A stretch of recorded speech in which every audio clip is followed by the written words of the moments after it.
डुबकी लगाए, अपने पाप कर्मों को दूर भगाए। सकल दिगंबर जैन समाज अबागढ़ जिला एटा उत्तर प्रदेश भारत की ओर से आचार्य भगवान के चरणों में त्रिबार नमोस्तु नमोस्तु नमोस्तु करते हुए, और जो भव्य आत्माएं घर बैठ कर के यूट्यूब निर्भयवाणी चैनल के माध्यम से इसका आनंद ले रहे हैं, उन समस्त भव्य आत्माओं की ओर से गुरुदेव के चरणों में त्रिबार नमोस्तु करते हुए आपको जोड़ रहा हूं इस एपिसोड से, जिसका नाम है आपके सवाल गुरुदेव के जवाब। बस आप अपने प्रश्नों को करिए, शंकाओं का समाधान कीजिए, अपनी जिज्ञासाओं को आगे बढ़ाइए। आज का पहला प्रश्न लेकर के मैं यहाँ पर उपस्थित कर रहा हूँ बड़े सम्मान के साथ श्रीमान योगेश कुमार जी जैन, कोटकी वाले, अबागढ़, उत्तर प्रदेश, भारत। आकर के यहाँ पर याद करें, आपका फोटो देश विदेश में सब जगह जाएगा। संघ में विराजमान सभी मुनिराज महाराज के चरणों में मेरा नमोस्तु नमोस्तु नमोस्तु। हे महाराज श्री, मेरा ये प्रश्न है कि अबागढ़ में श्री पार्श्वनाथ अटारी मंदिर में 4-5 मूर्तियाँ इतने छोटे आकार की हैं कि 1 इंची से 2 इंची तक की अवगाहना है केवल, और इतनी प्राचीन है, उनके मुखमंडल के नाक नक्श चिन्ह वगैरह भी लुप्त हो गए हैं। तो ऐसी मूर्तियों का किस तरह से आपके क्या आदेश है, वहीं विराजमान रहने दें या उनका कुछ और किया जाए? अच्छा, कि हमारे मंदिर में 1 इंच 2 इंच 3 इंच की छोटी छोटी प्रतिमाएं हैं, अष्टधातु की, अष्ट धातु की हैं, जिनके नाक कान वगैरह भी घिस गए हैं। उनका क्या किया जाए? तो उनके लिए यही है कि जो संग्रहालय होते हैं, उन संग्रहालयों में उनको स्थापित करा दिया जाए, और उनकी जगह कम से कम 5-5 इंच की मिनिमम प्रतिमाएं, जितनी प्रतिमाएं ले जाओ उतनी प्रतिमाएं आप दूसरी स्थापित कराएं, उनका विसर्जन करके। यही इसका उपाय है। आशीर्वाद।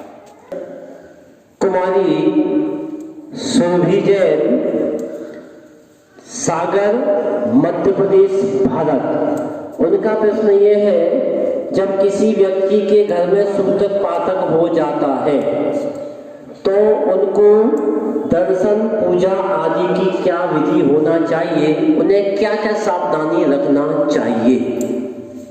यदि किसी के घर में सूतक पातक हो जाता है, उस समय क्या करना, तो बताया गया कि उस समय आप मंदिर की जो वस्तुएं हैं, जैसे चटाई, पूजन की थाली, और इनका उपयोग ना करें।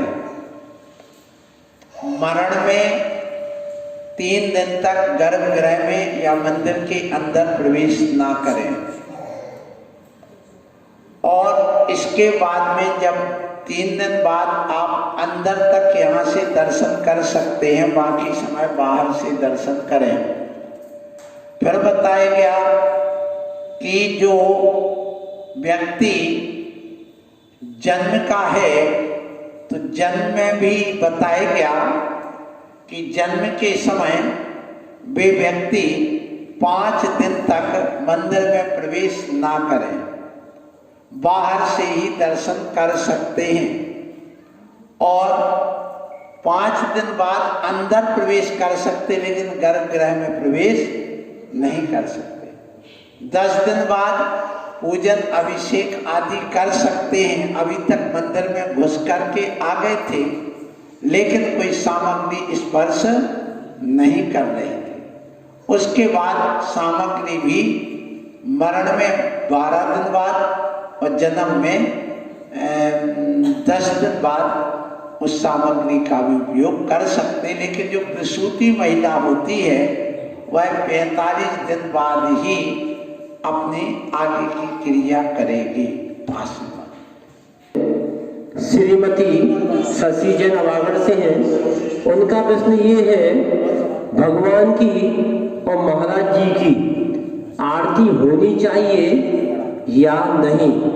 कृपया शंका का समाधान कीजिए। कुमार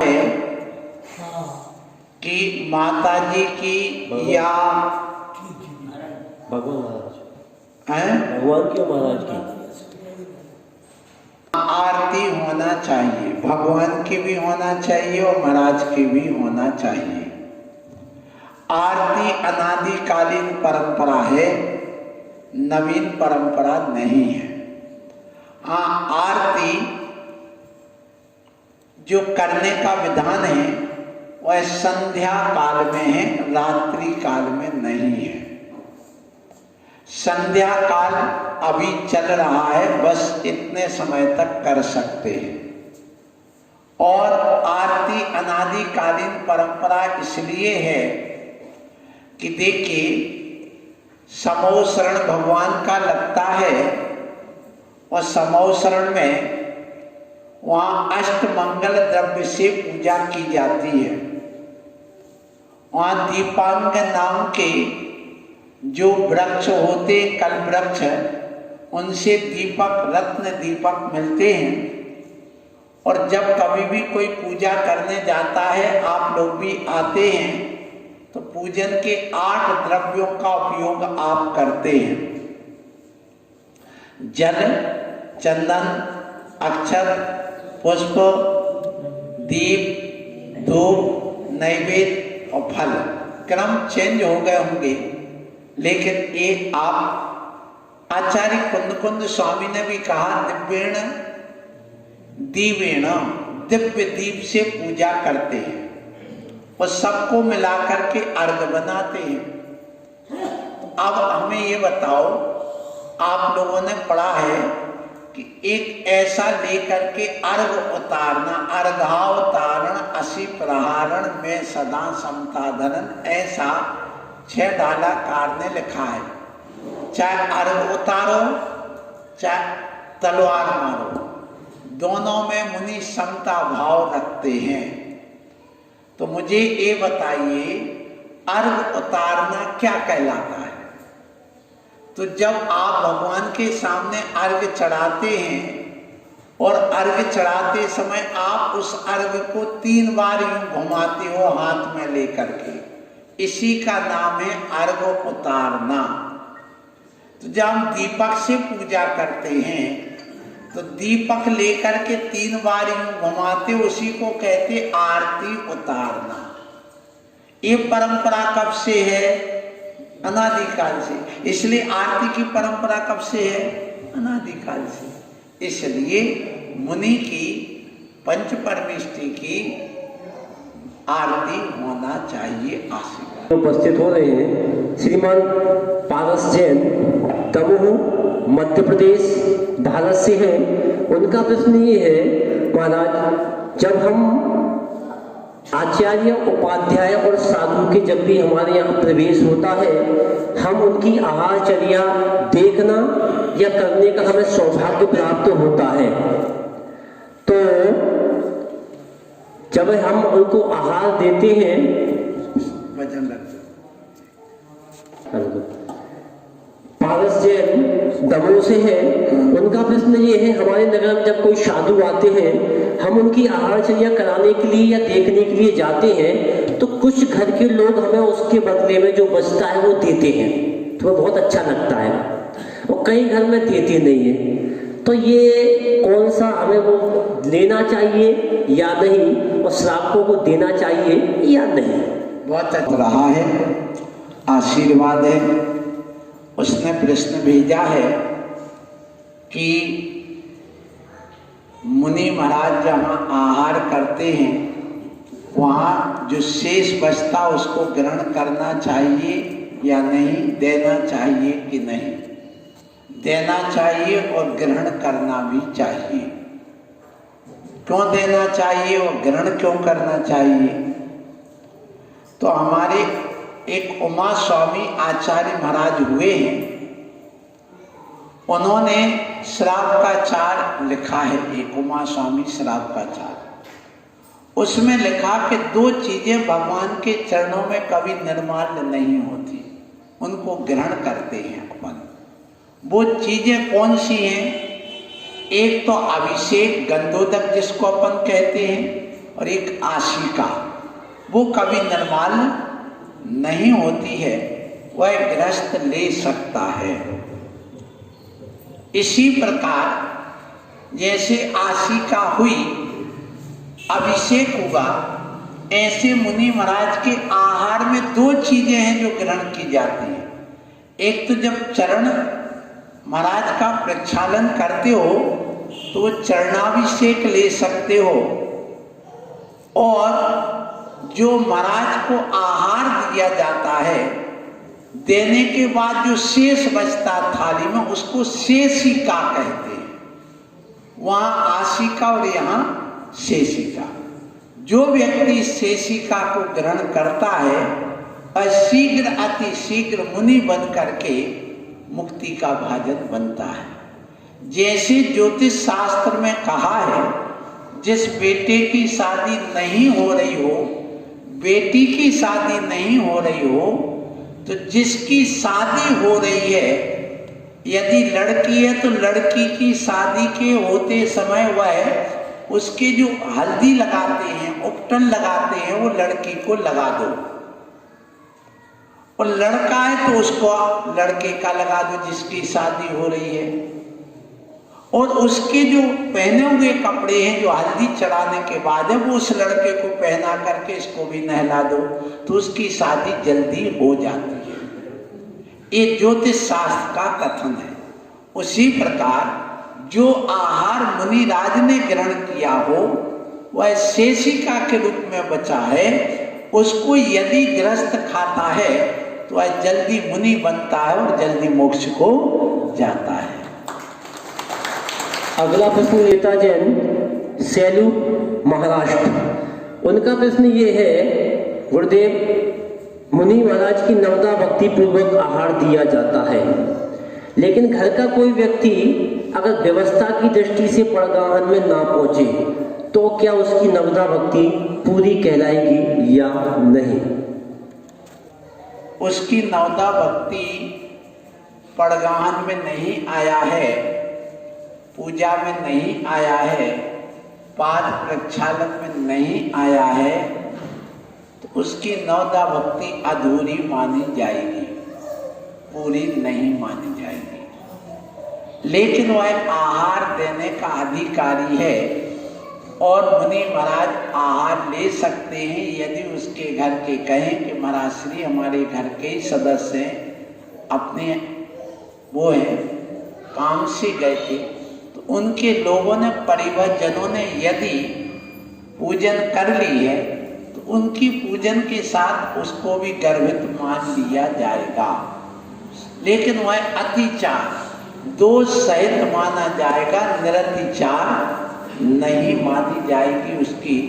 परंतु पुण्य अर्जन तो होगा, थोड़ा कम होगा, चलता है। नहीं मामा से काने मामा, अच्छी जो कहावत है वो तो स्वीकार करना ही पड़ेगा। इसलिए वह आहार दे सकते हैं, मुनि महाराज ले सकते हैं। हाँ, कई जगह एक और परंपरा चालू की है इसी वजह से कि जब मुनि महाराज का आहार हो जाता है तो वह नवदा भक्ति यदि नहीं कर पाया है उस समय, और आहार देने के बाद में वह पुनः मुनि महाराज के चरण प्रक्षालन करके अर्घ चढ़ा करके बोल करके अर्घ चढ़ा फिर विदाई करता है, तो उसका वह नवदा भक्ति का कार्य पूरा मान लिया जाने लगा है। ऐसा भी हमने कई जगह अभी देखा है। अब वो कैसा क्या है ये अभी हम ज्यादा विस्तार इसमें नहीं करेंगे। कलकत्ता से श्रीमान अनिल कुमार जैन ध्वजा वाले हैं। उनका प्रश्न ये है, गुरुदेव आपके चरणों में त्रिवार नमोस्तु। मैं आपके साथ कई बार ध्वजा लेकर के चला हूँ और आपने ही मुझे ध्वजा धारक की पदवी दी है, लेकिन उस ध्वजा में ऊपर कलर सफेद, लाल, पीला, हरा और नीला, और कहीं कहीं देखने को मिलता है कि हरे की जगह काला और नीला होता है। इनका सही वास्तविक क्या होना चाहिए और इनका वैज्ञानिक कारण क्या है? ये जो ध्वजा है, ये ध्वजा हमारी अनादिकालीन है। और जो मोहनजोदड़ो की खुदाई में हड़प्पा की जो सभ्यता है वो लगभग 6000 वर्ष पुरानी मानी जाती है, अब 7000 मान लो। उसकी खुदाई में हमारे जैन समाज के कुछ सिक्के निकले, जैन धर्म के। उसमें एक कुछ सिक्के ऐसे भी हैं जिसमें एक तरफ भगवान का चित्र बना हुआ है आदिनाथ का, और दूसरी तरफ उसमें पंच परमिष्टि नमोकार मंत्र सहित 5 रंग का एक श्लोक उद्धृत है। वो अभी भी संग्रहालय में रखा हुआ है। उसमें स्पष्ट है कि पंच परमिष्टि में जो रंग बनते हैं, हमारे यहाँ हरा कलर तो है ही नहीं, क्योंकि हरा रंग मिक्सिंग कलर है, ओरिजिनल कलर नहीं। सो 5 कलर ही मुख्य कलर हैं, और इन कलर को देखें, रंग को देखें तो सबसे पहले अरहंत परमेष्टि को स्वीकार किया है नमोकार मंत्र में। तो अरहंत परमेष्टि का सफेद कलर स्वीकार किया, क्योंकि उनकी शुक्ल लेस्या, शुक्ल परिणाम और तीर्थंकर का श्वेत रक्त आदि होने से उनके पहला सफेद रंग ही अपनी ध्वजा में होना चाहिए। फिर इसके बाद सिद्ध परमिष्टि सब समान होते हैं, उनमें कोई मतभेद नहीं होता, और वे सबसे ज्यादा अपने आत्म संवेदन करते हैं, संवेदनशील होते हैं। और लाल रंग संवेदनशीलता का प्रतीक है, और खून सबका समान होता है, इसलिए इस समानता सिद्धों की होने से सिद्धों का लाल रंग रखा गया है। फिर आचार्य परमेष्टि बड़े वात्सल्य प्रेम देते हैं अपने शिष्यों को, भक्तों को, और प्रेम वात्सल्य का प्रतीक है पीला रंग। आज जो फ्रेंडशिप डे में पीला फूल दिया जाता है वो इसी बात का प्रतीक है। तो गुरु वात्सल्य के धनी होने से वे पीले रंग को स्वीकार किया गया है। और पीला रंग जो आजकल लाइट लगाई जाती है उसमें ट्रैफिक पुलिस वाले, वो सामान्य अवस्था है, ना यहाँ पर अभी लाल लाइट है ना हरी है, सामान्य है। मतलब आचार्य महाराज हमेशा सामान्य रहते हैं, कोई भी आए, चाहे मित्र हो चाहे शत्रु हो, सबके प्रति वह समान व्यवहार रखते हैं। फिर इसके बाद में आते हैं उपाध्याय परमेष्टि, जिनका नीला रंग रखा गया है, नव नाम दिया है वहां पर। तो नीला रंग विशाल होता है, अनंत होता है, आकाश। तो इनका जो ज्ञान होता है, और वह ज्ञान केवल ज्ञान को देने वाला होता है, जो अनंत होता है, और वह शांतिदायक होता है। इसलिए ज्ञान सबको सुख और शांति देता है, इसलिए उपाध्याय का नीला रंग अपने यहाँ पर स्वीकार किया गया है। अब साधु परमेष्टि का काला रंग रखा गया है, ना वहाँ नीला है और ना वहाँ पर हरा है, वहाँ काला रंग है। इसलिए साधु का नीचे काला रंग होना चाहिए उस ध्वजा में। और ऐसे 5 रंग होते हैं। जो जामुनी कलर है, बैगनी कलर जिसको कहते हैं, वह लाल और नीला मिलने से मिक्स कलर है, ओरिजिनल कलर नहीं। हरा कलर पीले में नीला मिला देते हैं तो हरा कलर बन जाता है, तो वह भी ओरिजिनल कलर नहीं है। इसलिए आप इस बात का ध्यान रखें। परंतु वर्तमान में जो ध्वजाएं बन रही हैं उसमें राष्ट्रीय ध्वजा के रूप में अच्छा दिखने लगे, इसलिए ऊपर लाल और पीला पर सफेद बीच में कर देते और हरा और नीचे नीला कर देते हैं। अब वो अपनी अपनी ध्वजाएं बना रहे हैं, लेकिन आगम के अनुसार तो जो मैंने बताई है वही ध्वजा है आशीर्वाद। हो रही है श्रीमती शशि जैन है, उनका ये प्रश्न है, आरती समाप्ति के बाद और पूजा की समाप्ति के बाद आशिका लेनी चाहिए या नहीं? लेना चाहिए या नहीं? हाँ, आशिका लेना चाहिए। आशिका क्या है? आप लोग पढ़ते श्री जनवर की आशिका लीजिए शीश चढ़ा। आपको मैंने बताया कि भगवान के चरणों में चढ़ाई गई 2 द्रव्य कभी निर्माल्य नहीं होती। कौन कौन सी? एक तो अभिषेक गंधोदक और एक आशिका का गंधोदक। एक कभी निर्माल्य नहीं होता। ये आशिका है क्या? देखिए, जब आप पूजा करते हैं तो पूजा करते समय आप आवाहन करते हैं और आवाहन करते ऊपर से जो सिद्ध अवस्था में परमेष्टि विराजमान, अत्र अत्र आइए आइए, अवतर अवतर माने प्रकट होइए। क्या बोला? अत्र अत्र आइए, अवतर अवतर। फिर ठाय ठाय, कहां पर? ठोना के पास। तो आपके हाथ में जो वो थी लौंग वगैरह पुष्प वगैरह, उसको ठाय ठाय माने हमने उसको ठहराया। जैसे मुनि महाराज को अपन कहते आत्रो आत्रो तिष्ठो तिष्ठो, तो वहां ठहराया है। तो यदि कोई भी अपन परमिष्टि या साधु को खड़ा किया तो उसकी रज कण बनेगी वहां जहां अपन ठहराए। तो ठोना वो ठहराने का आसन है। फिर मम सन्नितो वह सन्निधिकरण, अब मेरे हृदय में सन्निकट आकर के विराजमान हो जा। परिपुष्पाम जलिम छिपामी, वो पुष्प क्षेपण कर दिए ठोने पर। फिर जब पूजा हो जाती है तो आप जल डाल करके उसको रज कण के रूप में स्वीकार करते हैं कि रज कण हमने श्री जनवर की आशिका माने वह चरण रज हमने कहाँ लगा ली? अपने माथे में लगा ली, इसलिए लगाना चाहिए।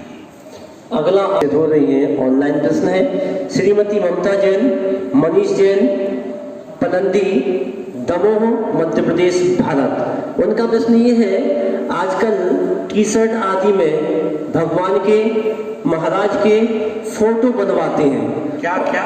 टी शर्ट आदि में भगवान के और महाराज के फोटो बनवाते हैं। जब उनको धोते हैं तो उनकी अभिनय होती है। क्या ये बनाना कहाँ तक उचित है और कहाँ तक अनुचित है? सुनिए, ये अनुचित है, उसमें नहीं बनना चाहिए। हम इसका समर्थन नहीं करेंगे और ना इसके लिए हम कभी प्रोत्साहित करेंगे। हाँ, क्योंकि अपने यहाँ पर एक ज्ञानार्णव नाम का ग्रंथ है शिवचंद्र आचार्य महाराज के द्वारा रचित। उसमें भित्ति प्रतिमा, चित्र प्रतिमा और काष्ठ प्रतिमा, धातु प्रतिमा आदि का विधान आया है और उसका भी ध्यान योग आदि की बात कही गई है उधर। तो यदि हम उस प्रतिमा को उस मतलब टी शर्ट आदि में वो बनवाएंगे तो ये निश्चित है कि वह अभिनय तो होगी, वो भी एक भित्ति प्रतिमा या चित्र प्रतिमा का रूप होता है, इसलिए नहीं बनवाना चाहिए। आशीर्वाद। फिर उपस्थित होंगे नए प्रश्नों के साथ, तीखे प्रश्नों के साथ। क्या रहेगा कल का प्रश्न? कल का पहला प्रश्न लेकर के हमारे बीच में उपस्थित भारत, क्या रहेगा उनका प्रश्न? ये कल के एपिसोड में मिलेंगे। आज का एपिसोड यहीं पर समाप्त होता है। आपने बड़े आनंद के साथ सुना। जो नहीं आ पाए हैं वो घर पर जाकर के YouTube निर्भय वाणी पर जाकर के इस कार्यक्रम को जरूर देख लीजिएगा। कल सुबह ठीक 8 बजे प्रवचन के माध्यम से उपस्थित होंगे। तो ठीक ठाक है वो आकर के यही सुन लीजिए। और खराब हो गए हैं, हाथ पैर स्वास्थ्य ठीक नहीं है, अनुकूलता नहीं बन पा रही है, वो घर बैठ करके ही YouTube पर जाकर के निर्भय वाणी के माध्यम से इस कार्यक्रम का आनंद लें और इस कार्यक्रम को आए, सुनते रहें, सुनाते रहें, जगते रहें, जगाते रहें और ऐसे ही निर्भय वाणी का आनंद उठाते रहें। आप सबकी ओर से गुरुदेव के चरणों में दीवार नमोस्तु नमोस्तु नमोस्तु।